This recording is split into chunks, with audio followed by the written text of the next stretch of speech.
about today's subject. I've been myself an entrepreneur for the last 14 years. And I think in this day and age, a lot of people are looking at creative ways to generate additional revenue from home. And there's a lot of different opportunities out there. A lot of people are looking at franchises because they have existing systems in place that people can leverage to generate additional income. Of course, we have the internet, a lot of opportunities there. And so I'm really excited to actually go out to a subject matter expert to talk about the 5 areas to evaluate anytime you look at a home-based business opportunity. And so our guest speaker today is an individual who reigns from the beautiful city of Sunnyvale, California, herself with almost 20 years as a home-based business owner, but pretty much been an entrepreneur her entire life. So she's also a multiple 6-figure earner in her company. And that income has given her the ability to be just an incredible philanthropist. She's actually co-authored a book, a women's anthology book, which is a #1 best-selling book on Amazon called Women Can, Stepping Out of Mediocrity and Into Your Purpose. And what I absolutely love about this project is the fact that she's donating all the revenue that's generated from these book sales to a not-for-profit organization. As a matter of fact, right now I believe it's a orphanage down in Guatemala that's handled by Work Play Love, a nonprofit organization headquartered down there. She's also been, due to her expertise, been invited as a co-contributing author to the Go for No series. This book particularly focused on the network marketing industry. So without further ado, I'd love to reach out so you can hear a little bit about her from her point of view. Ms. Kai Deering. Well, thank you so much, Chris Warden. We have had a long history of entrepreneurship together, and it's such an honor and a privilege to have worked with you for, a decade now, I think has been. It's just time flies. And we originally met up here in the Bay Area. I make my home a Hale in Northern California. And you were in Monterey at the time, and our worlds collided, and we've done a lot of collaborations ever since. So, and crisscrossed the globe together. I know you're a world traveler, entrepreneur extraordinaire as well. And thank you so much for your 11-year service in the Army. It's just been a lot of fun to be able to work with you. It's funny because I think my story is a lot like a lot of people's story. I did the corporate route. I'm sure many of our listeners here today have done the corporate thing. And I found myself making some excellent money. In fact, that's how I ended up in Northern California. Was I got transferred with a really excellent sales position, making a multiple 6 figures in sales. But man, if anybody or you've made a multiple 6-figure, it comes at a high price. I was working a whole lot of hours. And then my last job, I had a boss who was, I don't know if you can relate to this. It was a woman boss who didn't like women. And I was their top producer in that office. I was like top 3 or 4 in the whole company. It was, all over North America. And she fired me, and I was flabbergasted. She actually asked me, Chris, to come in her office. And I said, should I bring my purse? And she was like, yeah, that'd be a really good idea. And I was like, oh, snap, I'm getting fired. So I went in there, and I remember just kind of like my jaw dropping, like, am I really getting fired right now? I was like, all right. So, but, sometimes when bad things happen, it ends up being, your tragedy ends up being your destiny. And I was actually grateful for her because she really kicked me into a curb, if you will, where I just made a decision. I'm like, you know what? If I'm going to be commission sales anyway, I'm going to go do my own thing and be my own boss and at least I could never fire myself, right? And I know you've taken a hand at being an entrepreneur as well. But the problem, and I'd love for you to speak to this too, when you own a business, that it owns you because you've got to do it all. Like you got to figure out the website, the marketing, like you said, the legal and this and that, and employees and overhead and insurances and all these things. And it's like, by the end of it, when it was said and done, I mean, truly, I was working more hours than I was when I was doing something for corporate. And I was like, I'd like to go back to corporate now if I could, but I was so stale by then that there's just no way anyone would have taken me. And I really felt stuck. I was like, oh my gosh, I'm going to have to do this forever. And so I started looking at other type of ventures, like where they did most of the heavy lifting. And I was looking like a lot of franchises. There's a lot of insurance companies like Allstate, Farmers, things like that, where they do, all the advertising, all the heavy lifting for you. And I was looking at some of those, right, when I started my own thing. And I ended up doing my own thing. And I know it was a nightmare, honestly. I was really lonely. I was the only one there. And so I went back to revisit some of those models. And so I've kind of seen them all since I've been in the home-based business profession for 19 years. But I've been totally self-employed for at least 5 before that, 100% commission, waiting tables, like I said, before that, selling shish kebabs and things like that at dead shows before that. So, I've always had kind of a hustle mentality, but I really do love the fact that our home-based business industry really, if we put our energy, our, connections, our kind of creativity to their system, it really does make for you to be able to have a balance and get your life back. You do have to work hard, but you could do the stuff that you love to do, like things like this. And tell us about, your first venture and how much of a nightmare that was too, because you had a record label. Yeah, absolutely. When I got out of the Army, I'd actually took a look at what I wanted to do. I wasn't really confident. I was applying for jobs, truth be told, here, there, and everywhere. And, not unlike today, the job market was really saturated. I found that even at that time, for a 6-figure position, there were hundreds of applicants, and they had no idea how to filter through all those. So I kind of followed a childhood dream of mine, which was to start a video production company, and almost simultaneously resurrected a defunct jazz record label. And so, having no experience, it was kind of learn as I go. So it was definitely some pitfalls that I wish I would have known about to navigate. Yeah, and I think it's funny because I wish I would have picked something like this sooner, but everything in life is a learning curve. And I thought it was really interesting that this is where I ended up. And in fact, what happened was I didn't really even know I was looking, kind of like you know what I mean? And I know Art came up to you and talked to you about it, and you needed legal help because our business we're in is illegal in nature. But I needed help just because I didn't know what I didn't know, and I didn't know there was another way. And ironically, the company that we work for now, I was already a member of the services, and it just made a lot of sense, and I went to work for them. But since then, we've always talked about the 5 areas that you want to evaluate. So I want to share this with you because it's going to take a lot of years and a heartache off of our next entrepreneurs, because I know there's a lot of entrepreneurs out there right now that are like, man, I'd love to buy a franchise. I'd love to, work for even a real estate company, right? An insurance company. So how do you know if you're in the right direction? And one of the things that we talked about is always you want to make sure that you evaluate the company. So there's 5 areas. First area, and not necessarily in any order, except for I think timing, the one we're going to go over the last, is the most important, is really, is the company going to be here today and here tomorrow? And there's a real sexy thing to want to be with a startup, right?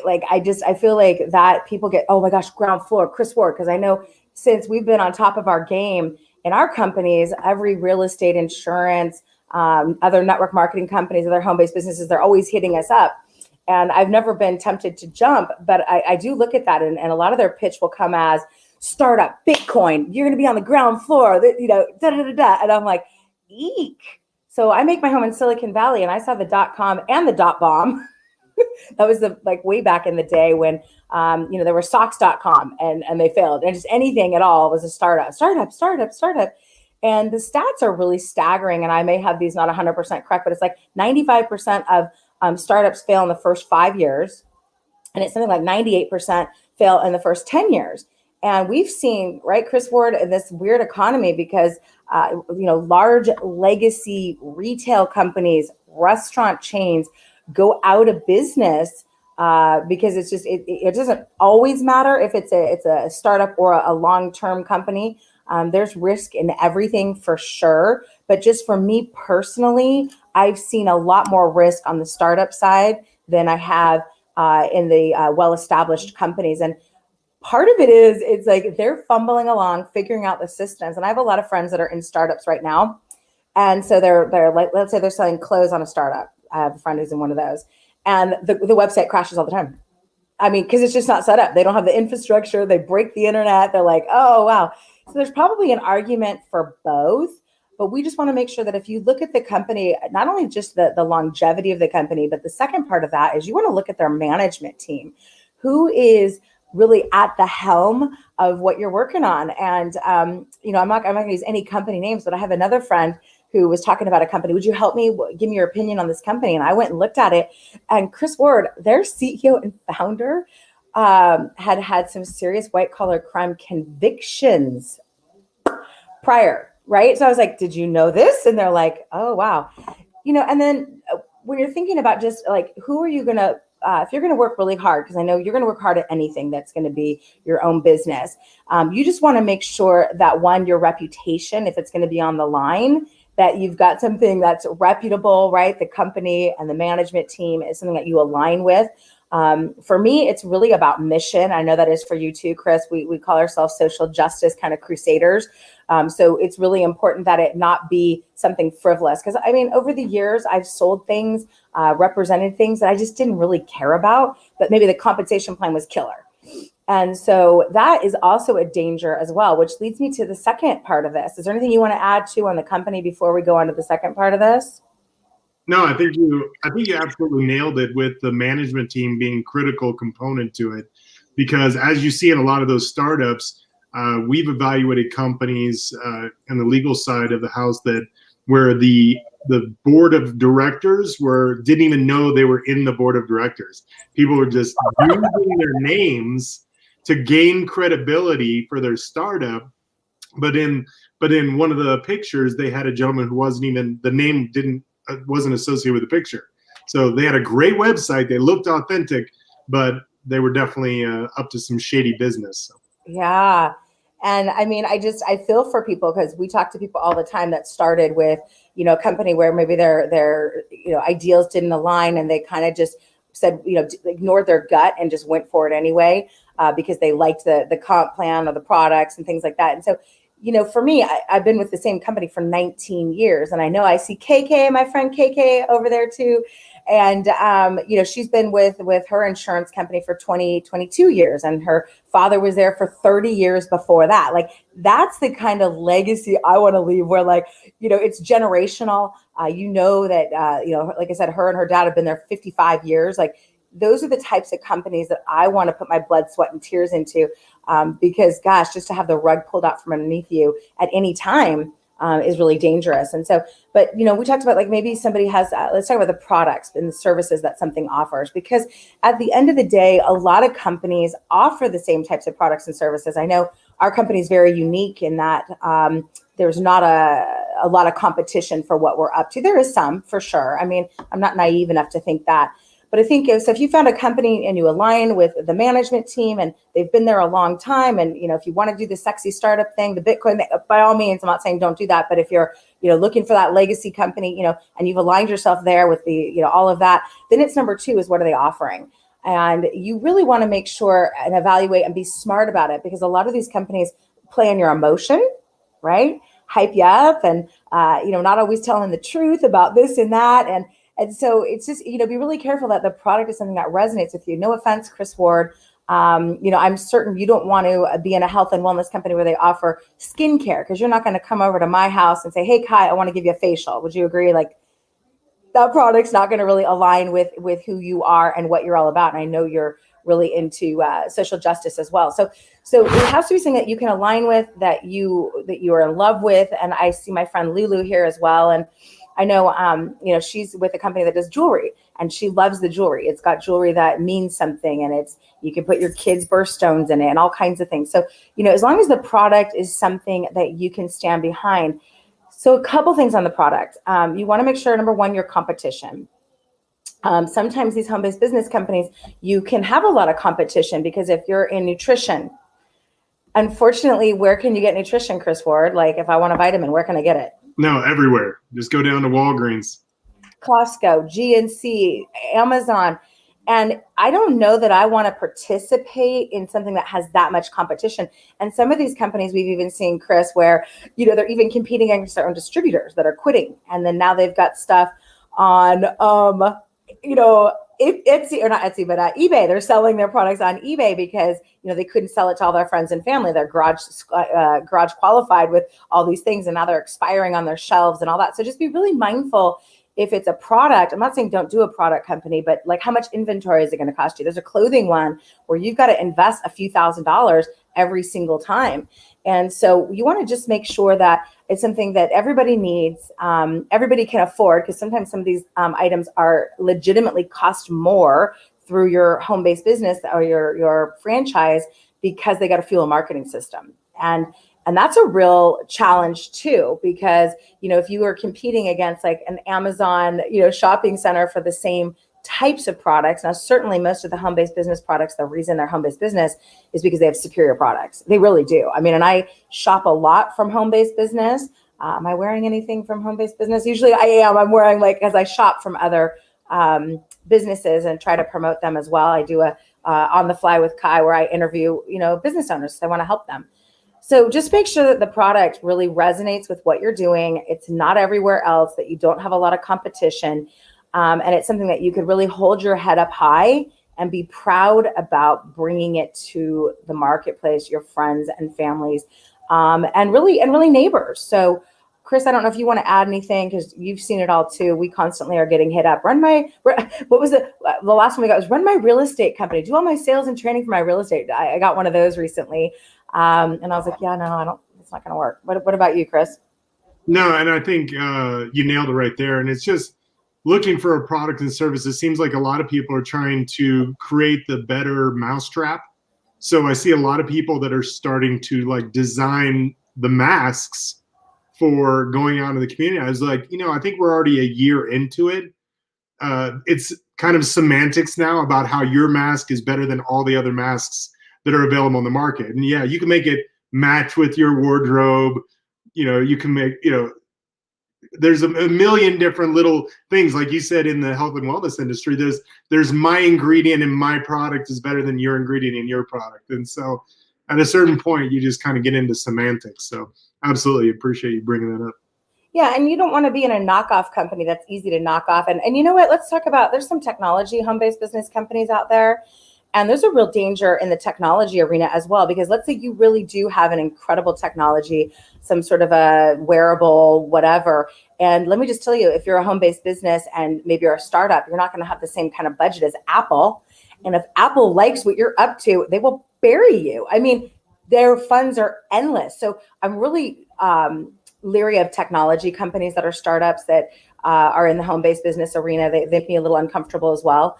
And like I said, some of the lotions, potions, clothing, things like that make me a little nervous as well. I have a big heart for service, because obviously that's the type of company that you and I are in, is service. But I like the service type company because then you don't have a trunk full of stuff melting, right? You're not retailing out of your garage. I mean, it's kind of nice. I know we've got some people on this platform right now that are in service, and they're going like this. Yeah, so I hear you on that. So that leads me to kind of the third thing is really, we've hit on this a little bit with the product. What's the need out there? What's the penetration? And if you look at a real estate, you're going to partner up and with a real estate company, it's really important that, the need of where you're at. There's times where there's ebbs and flows, right? In real estate, it's all about location. Business is all about timing. We're going to talk about that as well. But do some market analysis. So with regards to, we've got some folks that do reverse mortgages. What is the market share eligibility out there? What is the share if you're going into long-term care? I also am a little leery of service companies that are heavily related to government legislation. And I'm not going to say any company names, but like solar makes me really uncomfortable, because you could be in business one day, out the next day, because that's legislation based. So the need might be great out there. I love solar. I think it's a really good, opportunity, but one day it's got discounts and rebates and the next day it doesn't. And you don't own them, or you do own them. It's just, I don't want to be in a profession that, and I actually sold healthcare insurance. And one of the things I didn't like that either was that I was at the whim of who was in the office. They could make business decisions that would put me potentially out of business, right? And so I don't like companies where they're highly regulated and legislated too, where you could literally be out of business depending on who's in office. So the need out there, you need a product that everybody needs, everybody can afford, and they just don't know it exists. And then that way you're in the education. So that's a position of strength. If I have something that is like I said, everybody needs, everyone can afford, but now I'm in the education business. I'm not really in the sales business. That's where I want to be in. I don't want to be banging heads with another 3,000 companies, another 10,000 agents in different companies. I want to be able to know that what I'm offering you're not using, but what I'm offering is showing you. And they talk about this all the time. And these are really disruptive innovators.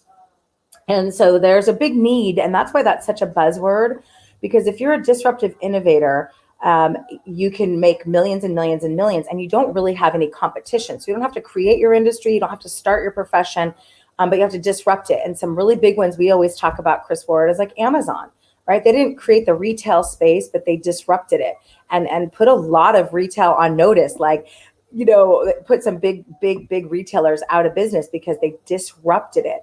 I really like, how Netflix and Spotify disrupted entertainment, right? They didn't create it, they disrupted it.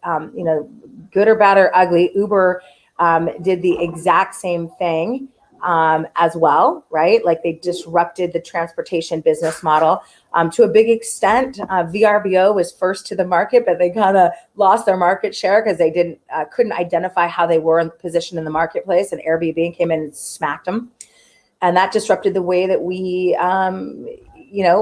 travel. And so, it's interesting that you just got to be smart about it. You just really got to be smart about it. But the need out there has to be really big. And so, yeah, if someone just said, auto insurance, yeah, everybody's going to need auto insurance, and there's always going to be somebody turning 16, and that would be a number I'd want to know. Like, how many people in the world in the United States are turning 16 every day or every year? Because then you have an expanding market, right? If you're in the senior arena, right, you want to know kind of what are the trends with the, baby boomers now aging out. Like, these are the types of things you want to ask yourself. Like for us, we got a statistic, we're in the legal arena. 52% of all households, according to the American Bar Association, have some sort of a legal situation. And there's no other really way to fill that void. So that's why I'm saying you just want to do your homework on what is the need for what you're offering out there. And then if it's, honestly, Chris, I've been here in my company for 19 years, and I've seen .com, .bomb, I've seen, the mortgage meltdown, and now we're seeing, this. And, sometimes frivolous things that are luxury items too, be really cautious of those because the need is now, but maybe not always. But is there anything you want to add to on really evaluating the need in the marketplace? Yeah, one of my favorite talks that I saw Bill Gates do was at the Consumer Technology Association, CES, and it's been a number of years ago. And he was kind of prophetic, and he recognized the fact that companies that fulfill a need, not a want, are going to be the ones that really thrive in this new economy. And this is even prior to what's gone on in 2020. And you started to talk about it there was when you were looking at not just the need in the marketplace, but the size of your market. So if you get into luxury items that only the top 5% of the income bracket are willing to purchase, you can make a lot of money there. But it may be a challenge to get into those markets right now. I mean, the car lots, for some odd reason, did really well last year. But it's very difficult to get a job at a car lot because of all the people that lost their jobs, and then they had to downsize their workforce on the lots just due to the restrictions of how many people they could have in the office. So yeah, those are incredible to look at. When I ran my jazz record label, I recognized the fact that there was only a 1% market for jazz in the world. And I don't know why at the time that kind of excited me but I would have had to have tapped into that entire 1% market to really be wealthy. And so that's why there's not a lot of wealthy jazz producers out there. So yeah, looking at not only, the need in the market, but what is the size of your market is critical. So thank you for bringing that up. Yeah, and you also mentioned just like niche products, right? So the jazz was very much of a niche product, and I'd rather be with something where more of the masses could use it. But if you're in love with it, let's say it's I got a friend who sells. It's kind of neat. They do airplane share. So like everyone pools in airplanes. He loves aviation. He loves jets, and he's just like super excited about it. Now that's certainly a niche market, right? Can't wait till we can participate at that level. But certainly, if you love it, then all bets are off. So but just be smart when you're picking. And so we've gone over kind of the company, right? We've gone over the products, we've gone over the need, and then we want to talk about the compensation plan because, there's a lot of compensation out there. And the number one thing when I picked health insurance back in the day, okay, so I looked at a lot of different business models. When I got fired, right, I was like, okay, I want to do something. And I wanted something, and that word residual income, I had just started hearing about it. And I was like, ooh, I want me some of that, right? Like that was really important to me.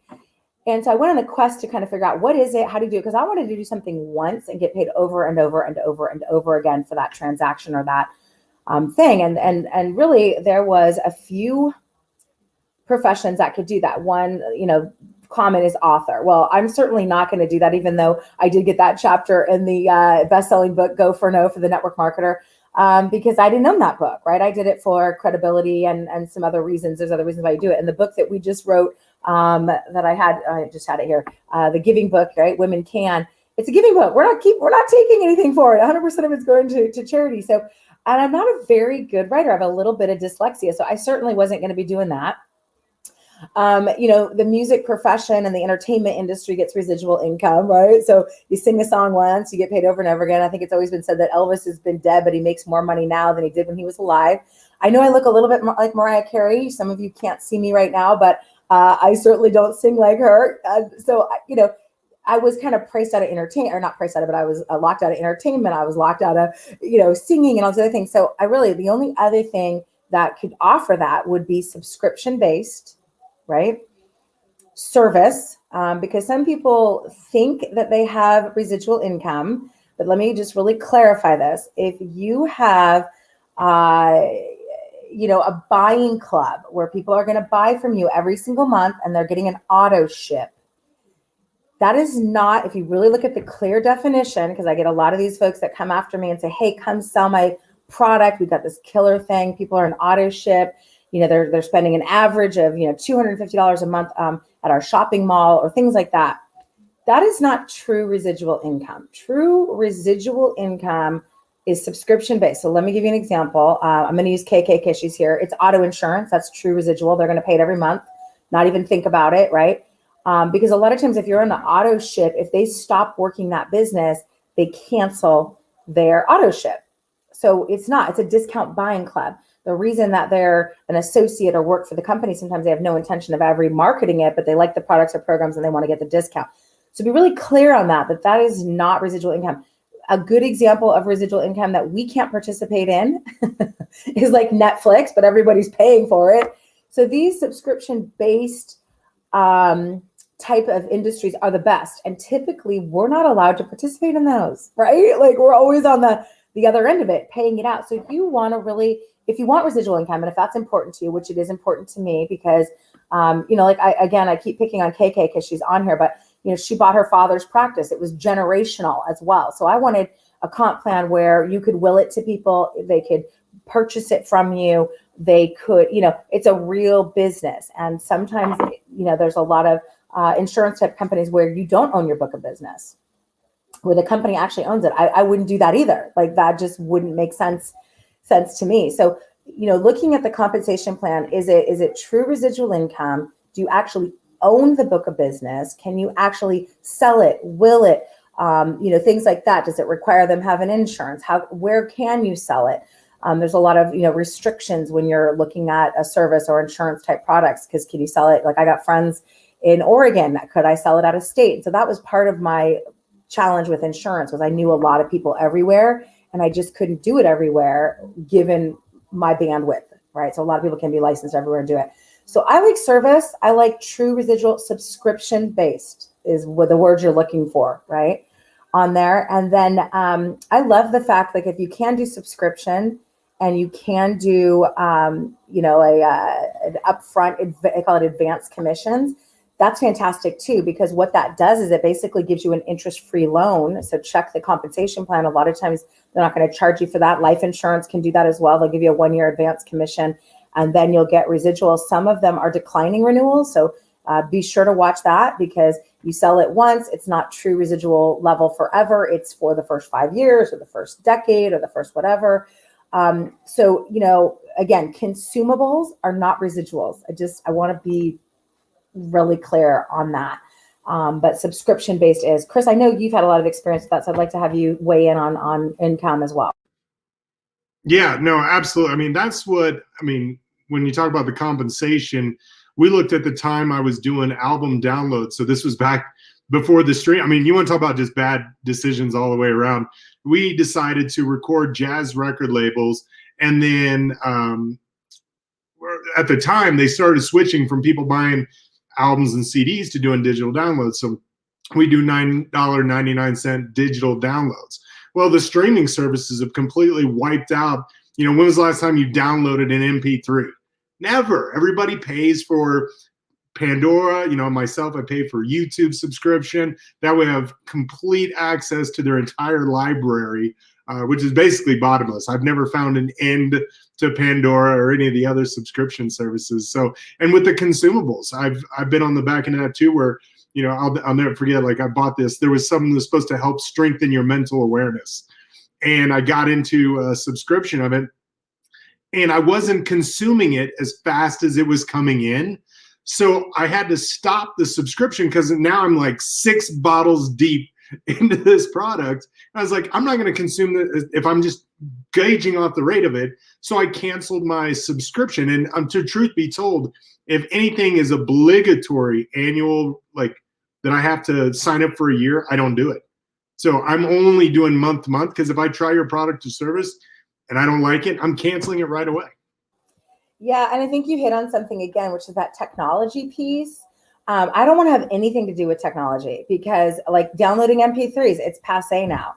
Imagine if you were in a franchise that could duplicate CDs, right? I mean, like you're out of luck right now. So it moves too fast for me, and it freaks me out. Like I totally agree with that. And then the consumables, you bring up a really good point on that, because how many people here have like vitamins that are expired in their closet right now, right? Like it's you want, and I love it. You mentioned audibles, like what a great business model, subscription based, right? I used to spend hundreds and hundreds of dollars on audiobooks. I still have them right here, and some of them are cassette tapes, and I'm like, I spent $500 for that Tony Robbins cassette tape. I can't get rid of it.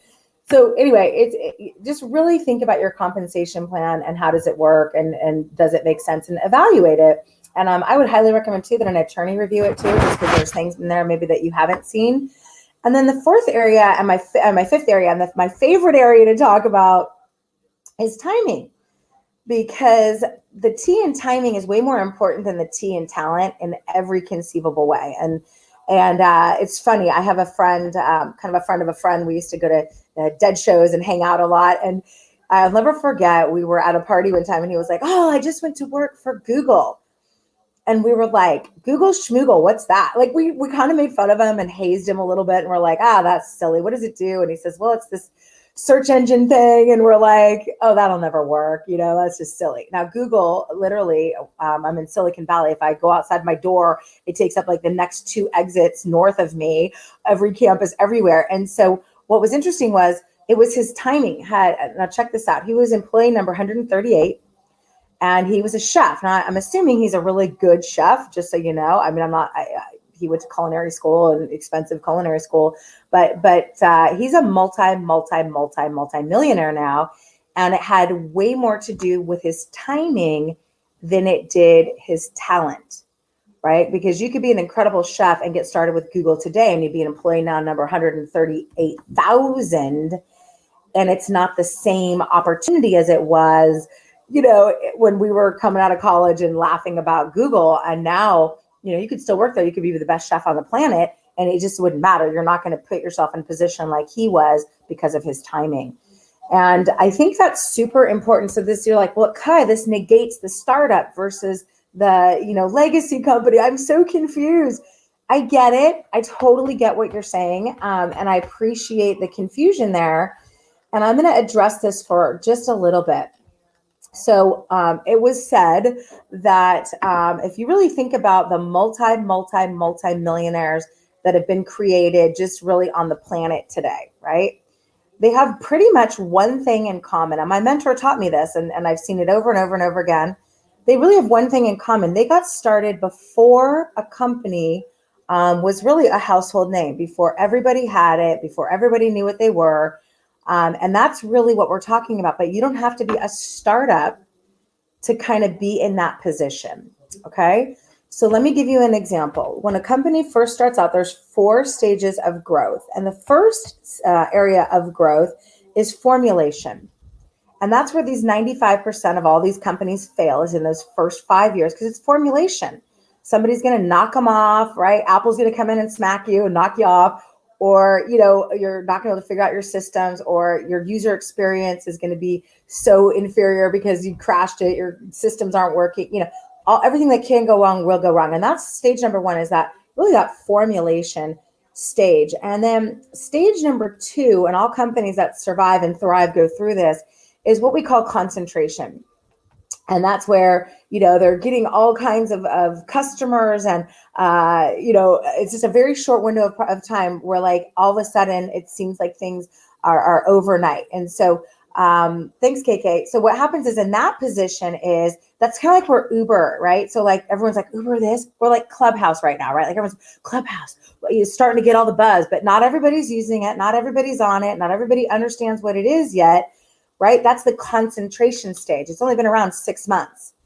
The third stage that happens, and this is where, if you hit it right, you want to go before a company goes into all out massive momentum. So if they've made it through the formulation stage, that 5%, they've made it through concentration, which I think it's Clubhouse is just a good example of that, right? If they can, keep getting their subscribers, they're going to go out to all out massive momentum.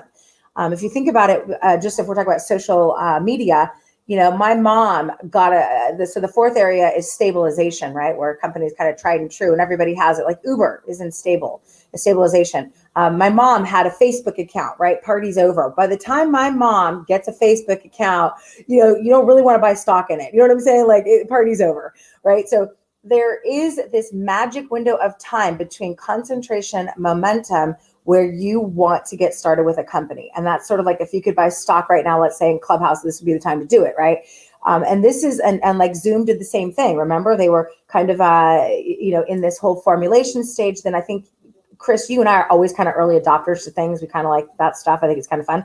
So we were on Zoom before everybody else went, right? Then it went through COVID and it was on huge momentum. And now it's stabilization. If you got a referral fee for referring people to Zoom, good luck, you wouldn't be able to eat because everyone's already got it now, right? So there really is kind of a cool timing, and you want to hit it right. So it's interesting that it's been said that it was like 99% of all multi-millionaires got started on a company before the all-out momentum reached stabilization, because it's been said that your income, like my friend from Google, your income can tenfold with very little effort on your behalf.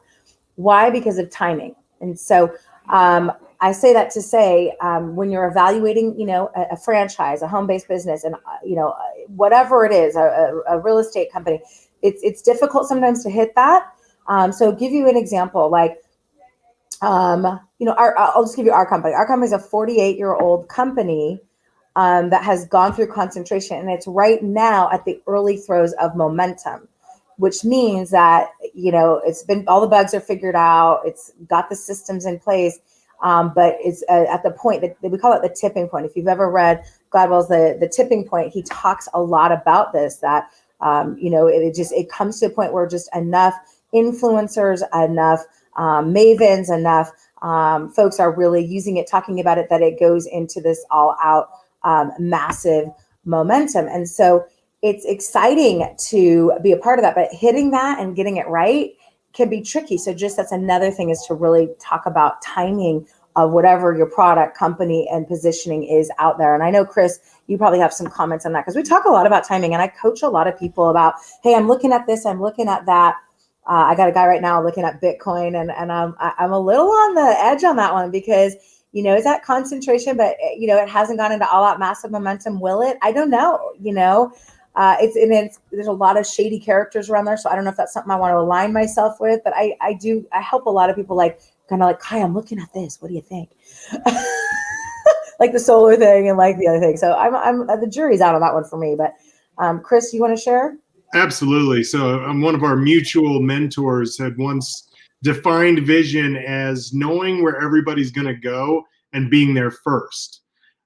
Yet on the backside, as you addressed, I was just speaking with a real estate developer because one of my interests kind of long-term is to get into designing 100% net zero energy homes from industrial hemp. It's a brilliant idea, but there's no market for it right now. So he said the concern you want, especially, he goes, you do not want to be the first person to market for any product or service, because this is where you go into entrepreneurial poverty, trying to prove this new product, because yes, it's a brilliant idea and I think it'll be adapted one day. But if I went out and talked to 1,000 people that want to build a home, no one is going to ask for it to be built from industrial hemp. It's just largely an ignorant marketplace. So it'll take years. So that's something you want to tread into. So yes, I think it's an idea of the future, but by no means would I start in that business today, because I would go broke trying to prove to everybody that this is the wave of the future. Yeah, and we laughed. Remember when fax machines were a thing? And we always said, like, you know, could you imagine selling a fax machine before everyone had it? You'd be like, listen, you got to get this thing and you can put paper through it and then it'll come through on the other. It was quite revolutionary at the time. But you'd be like, well, who would I fax? Like you and me. You know what I mean? Like that's a tough gig right there. Well, the two of us can fax each other. So, but, you know, by the time it hit that concentration where, you know, and that magic number, just so you know, is about 2 to 4% market penetration. So as soon as like a fax machine hit 2 to 4% market penetration, it started going into all out massive momentum. Same thing with Clubhouse, same thing with IG, same thing with social media. Whenever a product or a service or, you know, social media or Uber or whatever, or Netflix, right? They, like, you think about something like Netflix, like they've been around a long time. They had the DVDs that you could go rent. I mean, they're not, but all of a sudden, boom, they get the right system, right? They got that formulation finally down. They start getting this 3 to 4 to 5% market penetration, and now everybody has a Netflix account. So, you know, it really is that magical 3 to 4% market penetration if you're getting involved in a new industry. If you're in a profession, like we keep using the insurance because I see KK on here, you know, that's going to be a little bit different, right? So and you can still make a lot of money in there, but I'm talking about the multi-millionaires. It's the Googles, the Ubers, the people that are living in Atherton right now, that are, you know, the new rich. And that's where everybody wants to be. So just be really mindful of the timing. Now, can you make money in stability? Of course you can. There's a lot of legacy companies, you know, Herbalife, Shackley, Mary Kay, they're household names now, right? You can still make really good money in there. Can you make the multiple millions and millions? I don't know. You know, I'm not convinced on that. I'm sure maybe somebody can come in there and do that, but that's really some things that you want to look at when you're looking at that. So again, just to kind of recap, make sure that you're evaluating the company, right? If you're into startups and you want to take that kind of risk, do it. If, you know, you align with the management team, do that. My preference is a legacy type company that hasn't hit the timing yet, where all out massive momentum. I think that's a better place to be, because then all the bugs are figured out and they're going to be here today and here tomorrow. And then of course your product or service is, you know, if it's not something that everybody needs and everybody can afford, is it something that you're just so fired up about, that you're passionate about? Great. You know, like I said, like the jet thing, or, you know, maybe it's a jewelry product that you're just jacked out of your head about. You know, that's great. You just really have to make sure it aligns with your values, that you're excited about it. But if you're take the emotion out of it, really think about your product as far as a business. Does it make sense? Is it viable? Is there enough market share? Does everybody have it? And then of course, we're going to look at really, it coincides with the need. You know, do people need what you're offering? Is it saturated? And then of course, we're going to look at the compensation. Is there a way, in my opinion, residual is the only way to go. Is there a residual component? Can you sell it? Can you will it? Can you do things? And then lastly, of course, is really the timing. And real estate, we said, again, it's location, it's business, it's timing, right? And I also, just on a kind of a side here, on franchises and things like that, I also want it to be scalable. That would be the only other kind of thing that I would add on top of these 5 things, because it's one thing if you have a great restaurant, right? But is it scalable? Like, you know, you look at something like Buffalo Wild Wings. I mean, I don't think they have great food, but they have, duplicated themselves. They've scaled it. They've done it. TGI Friday, same thing, not my favorite, but they've done a great job out there of being scalable. So you don't have to be the best either if you're starting something, as long as it's scalable.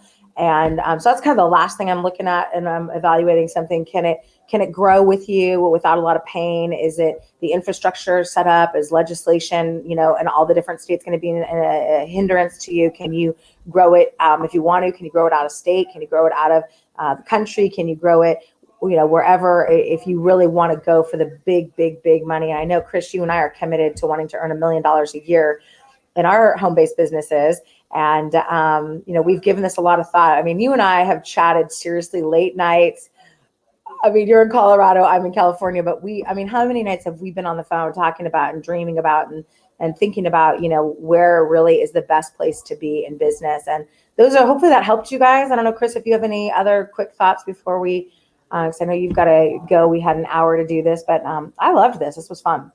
Yeah, absolutely. And I'm glad you brought up scalability, because I'm reminded of recently what was after the inauguration. The hot trending item on the internet was Bernie Sanders mittens. And those mittens were sewn together by a teacher, I believe it was out in Vermont.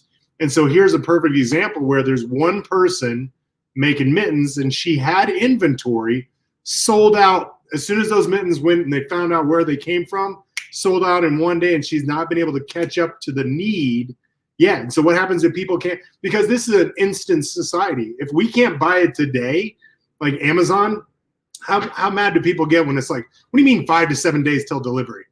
Or during the COVID where they're like, well, it could take 2 weeks. What do you mean 2 weeks? Like I'm paying for this Prime, I expect it tomorrow. And so if your product is based on solely your ability to produce it, this is why they created the Industrial Revolution, is so we could get into mass production. And if you don't have that scalable system in place, you could grow to a point where you destroy your business. So that's amazing there. So I really appreciate you taking up all that, and not to deter, but Ms. Darren, really quickly, would you speak to the fact that one of our top executives in our company, Mr. Donner himself, came across a statistic, and I don't know the origins, so don't quote me on this, but he said the millionaires didn't reach their first million until typically after their 5th to 7th attempt. And so he said, well, I have a few more I could try. So as to not deter people from getting started in a business, what do you recommend to people? It's so funny that you say that, because some people hit a home run. I know we've got KK on here, and I keep talking to her because she's on here, and I know her pretty well. She hit a home run. She had a system. She grew up in it. Her father did insurance. Now she's done it. It's, you know what I mean? But many of us, we're going to try a few ventures before we hit a home run. And it is so true, because, the school of hard knocks is honestly the worst way to learn. Like, if you could take what we're talking about today, do you see what I'm saying? Like, if someone's done something that you want to do and you could take their advice and consultation, you would cut off a lot of your learning curve and make life a lot smoother for yourself. It's just unfortunate that, I'm a little stubborn. I got to try things for myself. I got to, like, even in our business, there's a system, and I kept trying to do it my way. I want to do it this way, and didn't really work, but I kept doing it anyway. Right. You and I know exactly what I'm talking about with ads and all kinds of kooky things that we've done over the years. So how do I want to say this? I would say experience is the best teacher, but it is a son of a gun. Like it's the worst. It's the best teacher because you learn the most, because now you know what not to do. But it would be so much easier if you could listen to an interview like this, if you could read a book on how to evaluate opportunities. And the thing that really is interesting to me, Chris Warden, is that they don't teach this stuff in any, like, you go to business school, like my friend has an MBA, she went to business school, and the people teaching her never owned a business. So, the avenues that you have, it's a little bit better now because we've got, social media and stuff, and you can listen to people like Grant Cardone, who's legit a big business owner. You can listen to people like Eric Worre, who's legit earned millions of dollars in the home-based business. So they're going to help you out a lot more. But when we were starting businesses, that information wasn't out there. And so I feel like if there's a hack, this is why I do this isn't on the fly with Kai, but I do that at 10 a.m. Pacific on Thursdays, because there are hacks, tips and tricks that can take literally years off your learning curve. And it's just unfortunate that information isn't taught in high schools. It isn't taught in college, even when you're going to get your MBA. And this is the stuff that, if your heart sings to you and you're going to ignore one of these 5, then by all means, go for it. Do you know what I mean? Because sometimes you're going to not get all of these 5. But at least now you know what to really think about, as opposed to like the times before where I only went for income. Like literally, that's why I did health insurance. I didn't care about anything else. I want residual income. I don't care. What is it?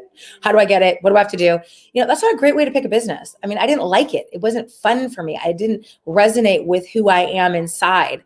It didn't have the social justice cause that I'm looking for now. But now that I know and I can help other people, that's the biggest gift that we have. And there are some colleges like University of Illinois teaches home-based business classes in their MBA program, which is fantastic and unheard of.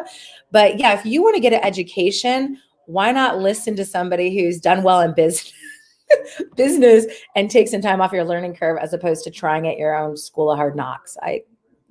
That's all I got to say about that, Chris Ward. Yeah, and I'm laughing because I'm reminded of my economist professor in college. So I studied economics, micro and macroeconomics. And I talked to my professor, and all his only income was his job there at the college. So he wasn't wealthy. He was, and I was just like, here we are studying economics from a person who obviously is not playing the game, so they're book smart, but they just have no field application to it. So really quick, just to wrap up, I really appreciate you, Ms. Daring, for taking the time out. Due to brevity, we didn't have time throughout the presentation to stop and answer questions, but we want to make sure that if you do have any comments or questions, make sure, first of all, you can respond to any of these platforms down in the comments section. Ms. Daring, how can people get a hold of you? Yeah, so you're probably, if you're watching this on YouTube, because I know it's on YouTube as well, check me out on Facebook. My personal page is just Kai.Deering, Deering. You can see it right there. I'm on Instagram, not as much as I should be, not going to lie. Actually, you know what? I don't even think that is my Facebook. So hold on, let me just get you my Facebook. I think that's my Instagram. But my best number, I'll give you my phone number, because I think that's a great way also to be able to reach me. And it is 408-807-7965. So 408-807-7965. And my Facebook it's just Kai A. Deering. Hello. Glad I got that figured out. My Instagram is Kai.Deering. And then LinkedIn, I just think is Kai Deering. So those are some great ways. And I know, Chris, you and I've worked together for years. So, if they want to reach out to you as well, how would they find you and all that good stuff too? Yeah, on the Instagram, you can find me at Ward of the World. Of course, you can always call me at 720-550-2320. And again, leave your comments. We'll be following the thread and responding to anybody that has any comment section below. So wrap up again. Appreciate you, Ms. Daring. I hope this has been an amazing contribution to you as you start your entrepreneurial journey. We estimate it's over 85% of the population is interested in starting their own business, but it's a lot of the unknowing that prevents people from doing so. So I hope we were brought you from unknowing to knowing. So Ms. Daring, thank you very much. I appreciate you. Yeah, and please share this interview if you liked it, or this discussion to really help out some of your friends and families there. So thank you so much, Chris Ward. You rock. Bye, everybody.